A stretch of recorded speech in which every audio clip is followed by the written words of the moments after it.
Well, it could be just a bit of insanity, but I was looking for something.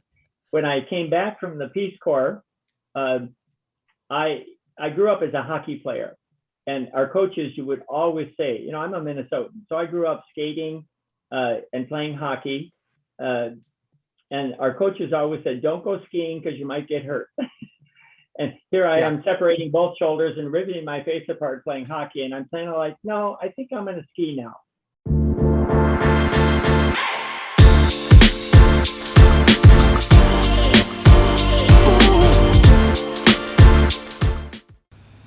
This episode of the Smart Athlete Podcast is brought to you by Solpre. If you're active at all, whether you're running or simply out walking for the day, you've probably experienced one of the number one problems that active people have, and that's chafing. Solpre's all-new, all-natural anti-chafe balm solves that problem while feeding your skin the vital nutrients it needs to be healthy. If you'd like to stop chafing once and for all and treat your body right, go to solpri.com to check out the anti-chafe balm today. That's SOLPRI.com. Welcome to the Smart Athlete Podcast. I'm your host, Jesse Funk. My guests today, that is plural, which doesn't happen very often. Actually, I'm not sure if it's ever happened, but I'm glad they're both here. My guests today start with a Peace Corps volunteer over a number of years. This gentleman is a cross-country skier. He's completed 40 of the American Birkie. It's a roughly 33-mile cross-country ski race, or 55 kilometers if you prefer to actually do it in the distance that they like to quote it in. He's the co-founder of Cool Planet and Cool Planet Skiers, which is an organization dedicated to bringing homegrown solutions to climate change in the town of Edina, Minnesota. Also with us is a volunteer at Cool Planet. She is a consultant client advocate, but also, and this is something we have in common, I talk about from time to time on the show, a game creator now, making a, I think, card game, board game, online game kind of thing, which we're going to talk about. Card game. I didn't know based on all the components you guys had what it was. And then she also is a big fan of hiking and rollerblading, bringing me back to my childhood, but I'm sure she does it to a more aggressive degree. Welcome to the show, Paul Thompson and Alix Dvorak. Thank you. Nice to be here. That's probably the biggest mouthful I've ever had for any intro, but that's when you both got a lot going on and there's two people, I got to make sure I get through all of it. So I hope I did you all justice by getting it all in. So, Paul, we'll start with you, and then Alix, feel free to jump in, obviously. I don't know how well my double person interviewing skills are, but I'll try my best. Paul, can you give a little background on, how do you get started with the Birkie? I think you'd heard about it and then just jumped into doing it and got addicted. How does that come to be? And why stick with it for 40 years, basically? Yeah, well, it could be just a bit of insanity, but I was looking for something. When I came back from the Peace Corps, I grew up as a hockey player, and our coaches you would always say, I'm a Minnesotan, so I grew up skating and playing hockey, and our coaches always said, "Don't go skiing because you might get hurt." And here I am separating both shoulders and riveting my face apart playing hockey, and I'm kind of like, no, I think I'm going to ski now. So after 5 years in Asia in the Peace Corps, I came home, and in my first year of teaching in Wisconsin, I was listening to the radio, and they said, over 2,000 skiers have just skied 55 kilometers through the North Woods of Wisconsin. And I said, no way, that's over 30 miles. And I'm with my friend, and I said, let's do it next year. And it started in 73. I didn't ski my first until 1979. I was 31 years old. It took me 6 hours and 42 minutes. There were long lines. It was really, really an amazing experience. And after that, it was like, of course I'm going to do it. And they have a thing with the Birkie called Birkie Fever. And most people ski the Birkie one and they're done. And they're glad that they've done it. They can put it on their checklist. Mm-hmm. Other people keep doing it. Like there are probably 60 people that have done more than I have. Mm-hmm. Although I am getting up into the there's a one man, Ernie St. Germain, that has done all 47. But now with our changing climate, there's no guarantee that the Birkie is going to happen. So we're working now and changing, being adaptive to if there's not enough snow and their dependency on making snow. So I have become a member of the Birch Legging Board, which is Birkie skiers that have completed 20 or more Birkies. And from the get-go, I was raising money for hunger and poverty and micro enterprise. And for the last 10 years, it's been focused on keeping winter healthy and, getting people involved in political action and lifestyle changes that will address, our changing climate with the idea that we actually can do something to save winter, which is, I think, way beyond my thinking, but that's what we're trying to do.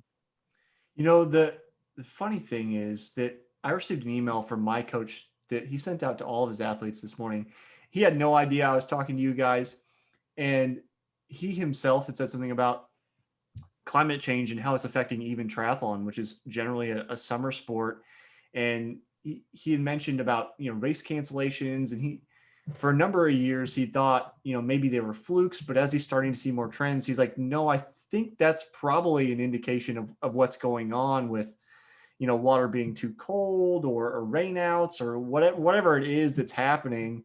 He sees some kind of correlation there. So, for you, the listener, it's not just a matter of, Paul's not going to be able to ski anymore because there's no snow, but like it affects all the seasons. It's not just a matter of winter's gone, Yeah. Well, and we're finding race organizers now, all ski races also have a fat tire component. They have a trail run component. They do family events. Once the Birkie had enough snow to do half the race, but the kids had to do their race running down Main Street in Hayward, Wisconsin. So being adaptive is certainly something that they're doing, but I think all sports and all sports organizers now are really looking at how do we go cupless? How do we cut transportation costs? People travel a long way to train for cross-country skiing. They have to go to Upper Peninsula, Michigan, which used to get 400 inches a year. Now it gets 200. So they still have lots of snow, but half in the last, 10 years. Yeah. So the changes are dramatic. They're really working fast. That's why the policy issue and the federal policies have to be moving quickly. And that's been our big focus, is to get people to connect with their legislators on a local and a federal and a state level to take action and build partnerships. Something I always struggle with, and I've spoken to a number of climate science type people over the duration of this show. One person I think about in particular was Maddie Steer, and I can't remember what episode she was, back in the 50s maybe. She's researching nanoplastics in the oceans. And so I think about, plastic and how it's affecting the environment, because, my company uses plastic to produce bottles and stuff. And I'm always looking for like a better solution, though I can't seem to find one, at least at my scale, because I'm not a mega corporation. And it's the thing I struggle with is, on an individual level, sometimes I feel small, like, how can I do anything? And so I asked her opinion on that. She gave it. So I'd like to ask you, Paul, like, as individuals, I think you already mentioned, being active and talking to your legislators. Is there anything else we can do to be active and actually make an impact in this conversation and trying to steer us in the right direction? Well, I'll say a couple of things, and then I want to loop in Alix, because she's got lots of ideas on this. But Katharine Hayhoe, who is one of the most famous scientists, and she's also kind of a communication psychologist, she says the most important thing that people can do is to talk about it. Keep it at a real simple level. Here's how climate change is impacting me. Here's what I'm doing about it. I've started a garden. I'm doing composting. I'm riding my bike more. I'm carpooling. All the little things are really, really important, and they're not enough. But if enough people do enough little things and share it with their friends and their family, I mean, Buckminster Fuller, who I'm finding out most people don't know anymore, the great mathematician and thinker, said that if you get 6% of any population actively involved, like alarmed, Yeah. that will draw another 12% of people that are curious and cautious. Yeah. And then you will have a movement that will have its own momentum. And it's kind of like reaching herd immunity. Yeah. You get enough people talking and doing things, then, and that is now happening with climate. COVID is going to move right into climate. And people are going to see that we've done this before on some levels. It takes teamwork. And, you know, if we find common ground, even amongst our differences, and that's why we brought in Braver Angels as one of the recipients of the Birkie 40 money, because they're all about conservatives and liberals finding common ground and not trying to change each other, just saying we have to work at this, and it's not easy. Yeah. Alix, anything on that? Yeah, I've got a couple of thoughts about it. I've definitely struggled with this as well. I think this is extremely common. Learning about climate psychology, we feel really isolated, and this feels really big. And so it's very easy to say, there's nothing I can do. And then there's a really big debate about, oh, it's, you know, individual change or it's system change. And the conclusion that I came to is we all have a role to play. And so I think about this in a couple of ways. Individual change works best as a communication and enrollment piece. So if you can make changes yourself and then talk about it, other people, that welcomes other people to do so, and then we're all working together. So there's that piece of it.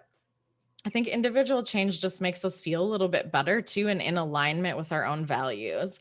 I'm doing the best I can to help make these changes. And so that's important to me, to act on an individual level.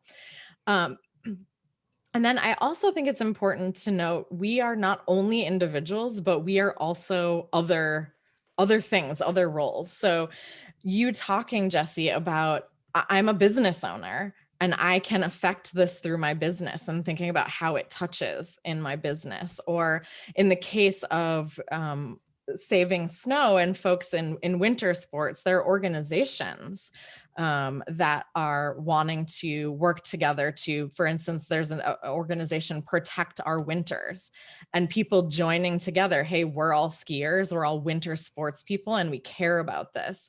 I think about this as well with, I live in a condo and I'm a homeowner with my other fellow condominium dwellers. I'm thinking about what can we do at our sort of like building level?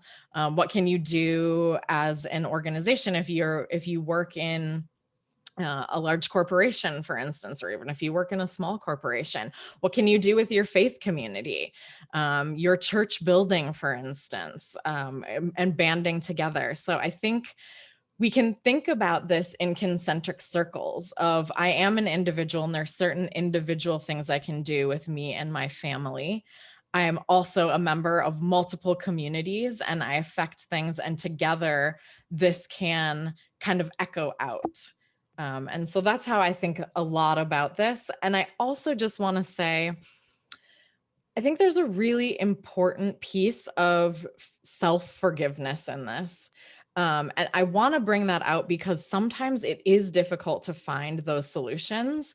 You talked about it with your business and the plastic use, and you can't really find right now those solutions. And we're living caught in between this 21st century knowledge that we have, that we've got to make these changes, but we don't have some of those yet available. They're coming, they are coming. And that's the really exciting thing, but we're caught right now and that can be really difficult. So just realizing that and doing the best you can is, I think, an important piece of just keeping ourselves mentally and spiritually healthful while we're going through this. You know, I have a couple thoughts. The first is that talking about like small changes and doing what you can do. So like, I'm working on, I mentioned to you guys before we started recording a new sports drink. And so I've thought a lot about the packaging for it. And is there anything I can do? I don't know exactly what we'll end up with, whether it'll be a tub or a bag or whatever. But one of the things that I'm committed to do with this new product, and by the time you're listening to this, it's still going to be months before this product comes out. I haven't even received R&D samples yet, so be patient, it's coming. But one of the things I decided to do was get rid of the little plastic scoop. It's completely unnecessary. And so I'm going to be giving away really nice, like teaspoon, tablespoon sets to go with, first purchases, because most people probably already have them, but I want to make sure it's included so people have it. And it's like, it's a simple thing. Like, we don't need to be throwing away millions of these plastic little scoops every time you get a new powder. Like, it's completely unnecessary. So it's like my very, very tiny contribution of not, reduce, reuse, recycle, reduce the amount of plastic that's been, being produced in the first place. But to your point, Alex, thinking about doing what each we can, it reminds me of, and I don't say this in the religious sense, though I did grow up in the Christian tradition, people talking about having a different cross to bear. I think that's the thing that came to my mind when it's like, we each kind of have different capacities, where it's like, well, me as a small business owner, I can make that decision to say, okay, we're not doing any scoops, and that's a small decision. And maybe somebody who's just a consumer, they don't have influence in their job, maybe their decision is, okay, well, I'm only going to buy things that don't have scoops, or I'm going to, go to like a soap refill place instead of, continuing to buy containers. I'm going to walk places or bike places instead of, we each have different capacities. Then there's other people, say, like the CEO of PepsiCo, and maybe they say, okay, we're going to invest in the technology to actually make biodegradable plastic a real thing, and not just a, pipe dream, which it kind of is right now, although there's kind of been some breakthrough stuff on that recently. So I think about it that way. And like you said, but both of you said that the more we as a global community talk about it, the more prevalent and important the issue becomes, to allow us as people that maybe don't have as much direct impact to push that idea forward, so that the people do have the ability to make that actual policy change, or, private corporation decision, whatever it is, they have that on the forefront of their minds as well.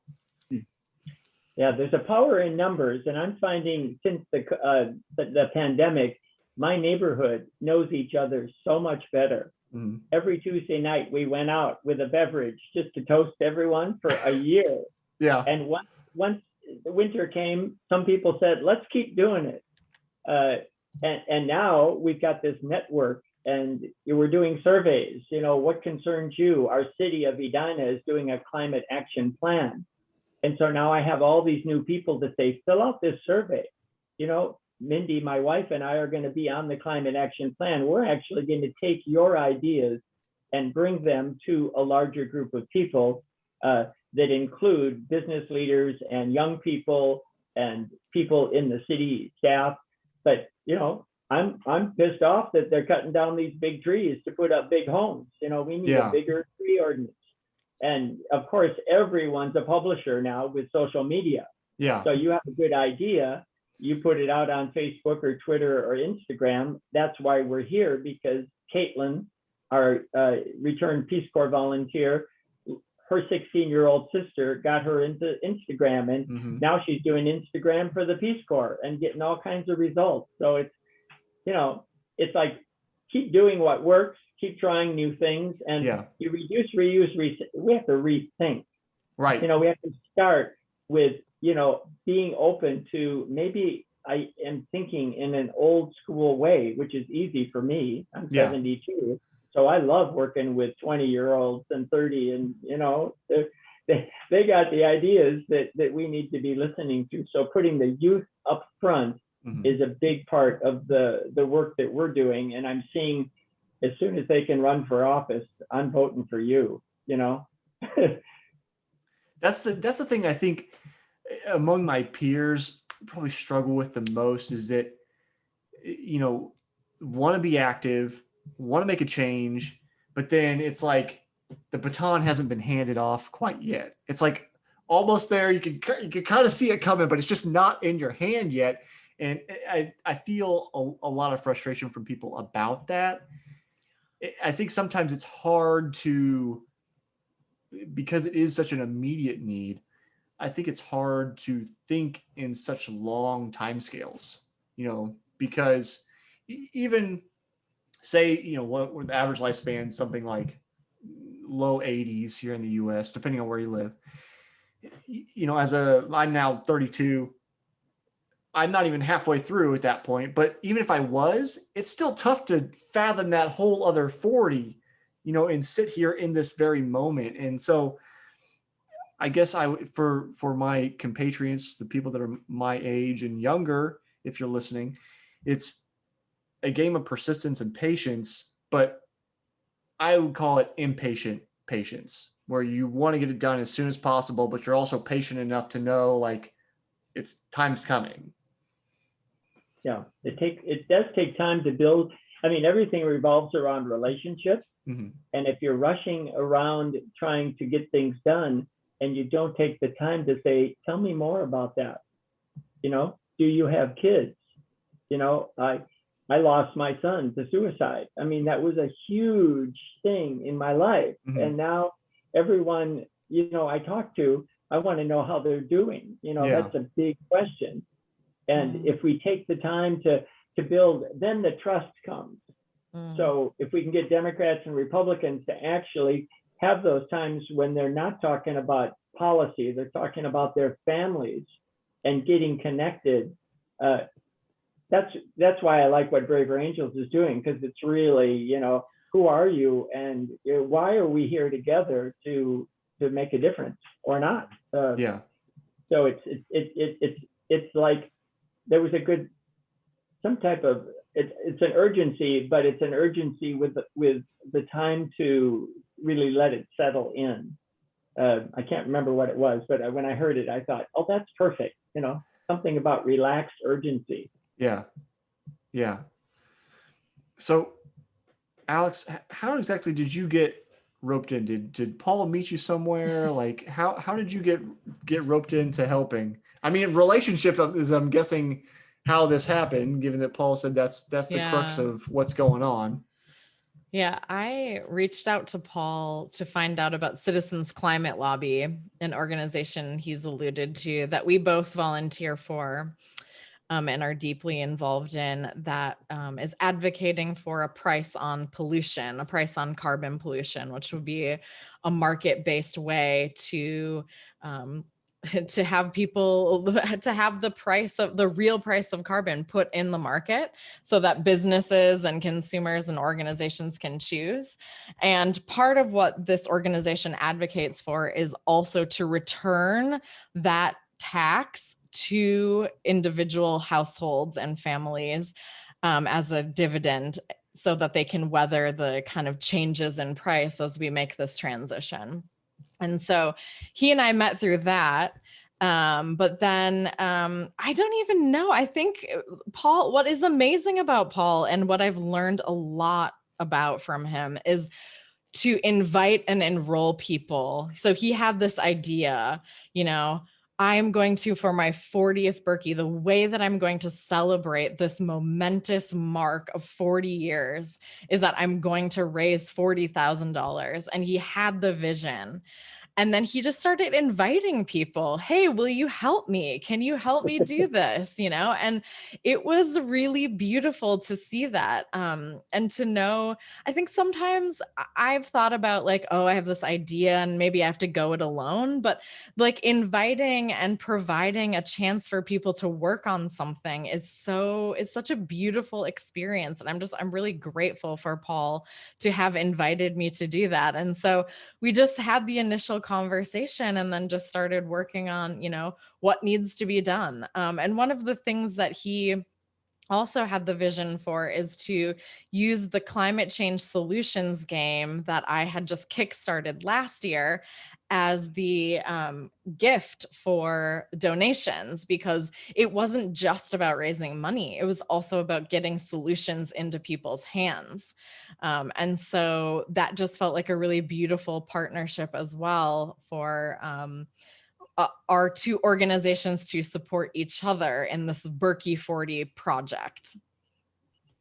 So then, And of the 300 donors, over 100 of them have requested the greenhouse game, either online, print and play, or the box set. And I'm going back to the ones who didn't order it and say, hey, you missed an opportunity. You want to get it. We'll still send them out, because the real mission is deeper engagement. And so now doing these play sessions online are just great. I mean, this is something, you'll love the game. You're a game guy, this is a game, and it's a card and token game. So you get to play with money, carbon, hope, and hopelessness. Yeah. And you start off in a hole where the sky is mostly negative, and you have to flip tokens to get the clear skies back. And so it's really, it's a fun thing. So come and play next Friday. Next Friday, we'll see. I've got my COVID shot on Tuesday. I'm probably not going to feel good on Wednesday, which would mean going to be like driving a ton to get up there by Friday. No, you're on your computer. Oh, okay. I thought you were trying to come up. I'm like, it's like 9 hours, but it's all online right now. Okay. Yeah. Send you the invitation. Okay. We can probably do that next Friday. I've only got one recording next Friday, so we can probably fit that in. Now I've lost my train of thought. Oh, thinking about games, some listeners will know if you've listened to all of the episodes that I also design games for another business, and I design educational games largely. I like making educational games that are good games first, and then like sneak in the education when it's what it kind of sounds like. Just because people, I find, generally speaking, people just want to have fun. And then if they can get something good out of it on the back end, then that's a plus. And it's like sneaking in vegetables. You cooked them in butter, but you also gave them some vegetables to eat. So they got something good and delicious at the same time. Yeah. Totally agree. That is how we developed the game, actually. So my co-creator of the game, he brought the game design experience. So he held that vision of it must be a game that people want to play. It must be a good game. And then I held the vision of what do I want this game to feel like, and what kind of messages do I want to portray through the game, but not even about learning really, but just like, what are the messages? So this is why hope is in the game, because I see a lot of people getting really hopeless right now. And that's just a self-fulfilling prophecy. If we are hopeless that we can do nothing, we will in fact just do nothing. Yeah. And so there are elements in the game that are about like, what kind of feeling do we want, or what are we playing with here as the elements of the game? And then there are some learning things that can happen outside the game. So all of the action cards are real life climate solutions that people are working on right now. And they're things that are, for me personally, set my imagination on fire. And they're things that people don't typically know about or typically think of. And so we have QR codes on all of the cards, and people are welcome to scan the QR codes or just go to our website, greenhousegame.com/solutions, and just look at the solution. So if they want it as an exercise, if they want to later outside of gameplay, do some learning and exploring on their own, that's absolutely like great. But we wanted to center the play of the game. People have to cooperate against the board to cancel the climate apocalypse. And so like that's the experience we wanted to give people. So I know we're a little shorter on time, and it feels so fast because there's two of you, so I'm getting lost in answers. No worries. But I don't want to run you out of time. I want to give you both a chance to answer this, and it depends on how long each of you answer this. So each season of the show, I come up with a question I ask every single guest. So since there's two of you, I want to give you both a chance to answer in your own way. This is Paul. Maybe you'll have more experience with this, having been older. Which, by the way, I'm not calling you old. You are younger than my father, so I would say feel good about that. But it's okay. I'm embracing my seniorness. Yeah, he's finally, he just turned 78 yesterday, so he's he finally is kind of there. He's fought against it for a little while, but then he's kind of just relaxed a little bit, which has been nice. Anyway, so the question I'm asking everybody this year, in the general sense, is how do you stay motivated after you fail to reach a goal?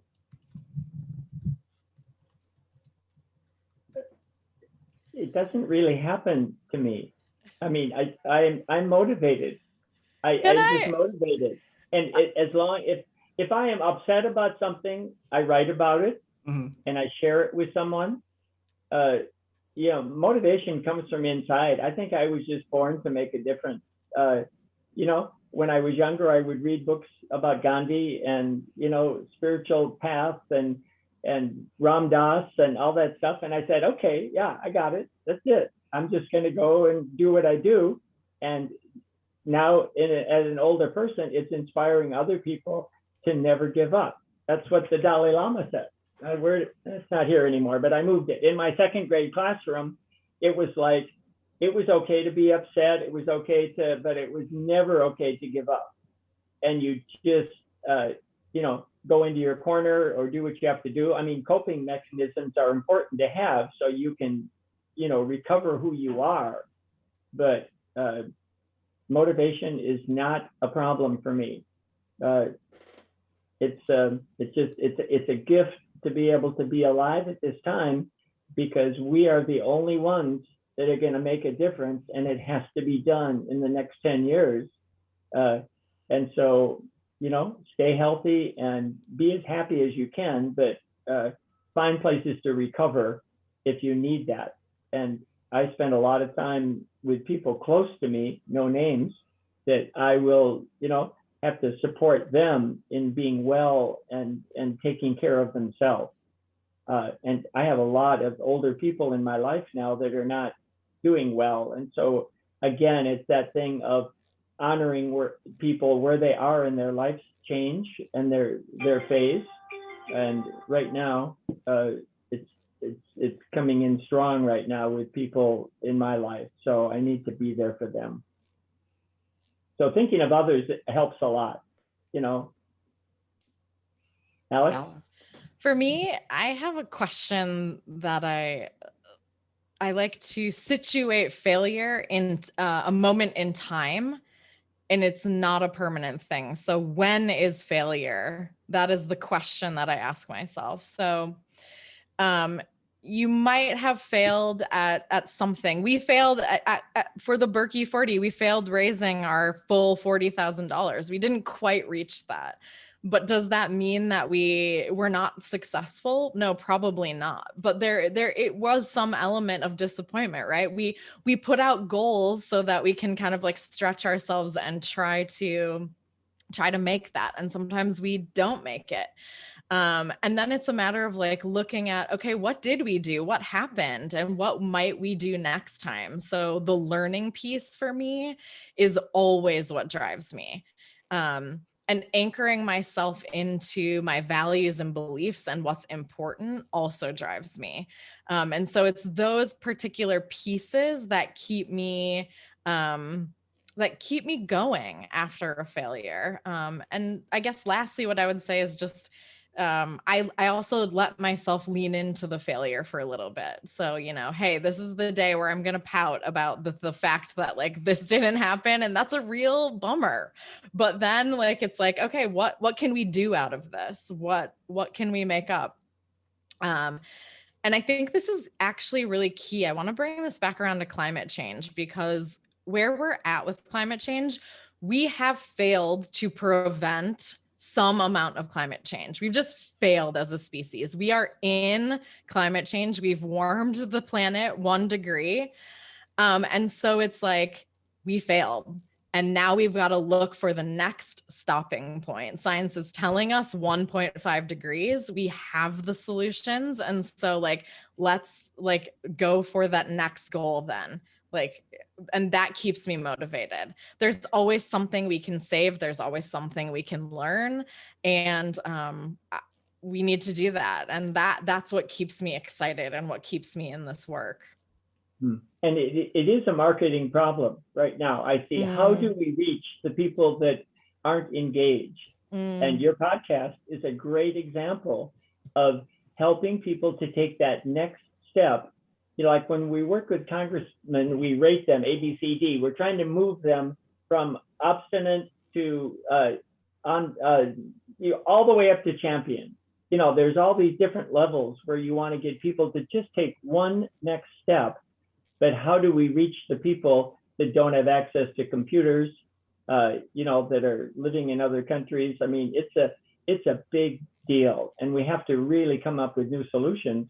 And I think the technology has been given to us as a way to make that available, because racial equity is a key element here of being able to get the brown and black and yellow and all these, you know, cultures engaged. Not like we have the answers, but I kind of think they have the answers, which I learned in the Peace Corps.